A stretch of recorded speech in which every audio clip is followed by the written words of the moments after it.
Praise the lord. అందరికీ వందనాలు తెలియజేస్తున్నాను. ఈరోజు దేవుడు ఇచ్చినటువంటి వాగ్దానము 2వ రాజుల గ్రంథము 20వ అధ్యాయం 5వ వచనంలో వ్రాయబడినట్టుగా, నీ ప్రార్థన నేను అంగీకరించి ఉన్నాను, నేను నిన్ను బాగు చేసేదను. దేవునికి మహిమ కలుగునుగాక.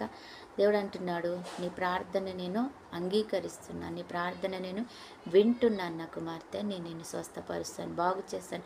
నీ జీవితంలో అనారోగ్యంగా బాధలో ఉన్నావా, కుటుంబ సమస్యలతో ఉన్నావా, కుటుంబాన్ని బాగు చేస్తాను.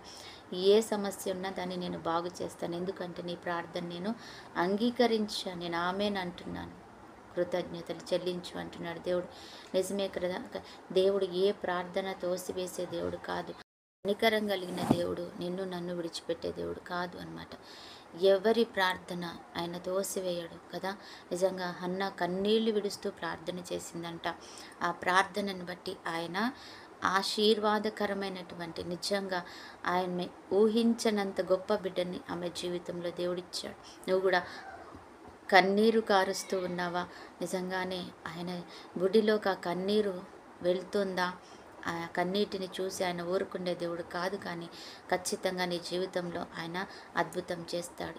నీ ప్రార్థనకు ఆయన జవాబు ఇవ్వకుండా మానడు. నీ ప్రార్థన ఎక్కడికి వెళ్ళిపోవడం లేదు. ఆయన సన్నిధిలో ఆయన యొద్ద ఆ ప్రార్థన గోజాడుతుంది. నా కుమార్తె, ఆ ప్రార్థనకు విలువ ఇవ్వకుండా ఎప్పుడు కూడా దేవుడు నిన్ను విడిచిపెట్టడు. ఆయన నిన్ను చూచుచున్న దేవుడు. హాగరు కన్నీటిని చూచాడు, నిన్ను కూడా చూస్తున్నాడు. ఆయన కన్నీటిని దాటిపోయే దేవుడు కాదు. ఆయన పిలిస్తే వెళ్ళిపోయే దేవుడు కానే కాదనమాట. కాబట్టి నీ జీవితంలో ఆయన తప్పకుండా కార్యం చేస్తాడు. మనం నమ్ముదాం. అద్భుతం, ఈ దినంని అద్భుతం జరిగింది అని నువ్వు నమ్ము.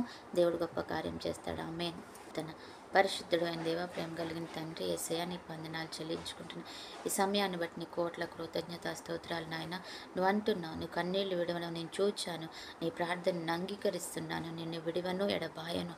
అయ్యా తండ్రి, నీకు వందనాలు. ఈ యొక్క సమయంలో ప్రభా యేసయ్య, దేవుడు మనతో మాట్లాడుతుండగా తండ్రి ప్రభా యేసయ్య, ఆయన మనం చూస్తున్నాడని నమ్ముదాం, మన ప్రార్థన వింటున్నాడని నమ్ముదాం, ఆయన కార్యం చేస్తాడని నమ్ముదాం తండ్రి.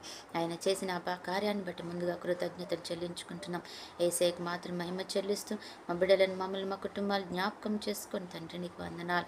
యేసయ్య ప్రభా, నీ నామంలో మేము ప్రార్థన చేస్తున్నాం, ఆ ప్రార్థన అంగీకరించండి. అయ్యా తండ్రి, ఎంతమంది బిడ్డలైతే ప్రార్థన వింటూ ప్రభా మమ్మల్ని కనికరించు, కాపాడు, మా ప్రార్థన అంగీకరించండి అంటున్నారో వారి జీవితాలలో అద్భుతాలు జరిగించండి. సమస్త మహిమయు ఘనతయు ప్రభావాలు మీ చేతుల్లో పెడుతూ చిన్న ప్రార్థన మీ చేతులకు అప్పగిస్తున్నాం. ఈరోజు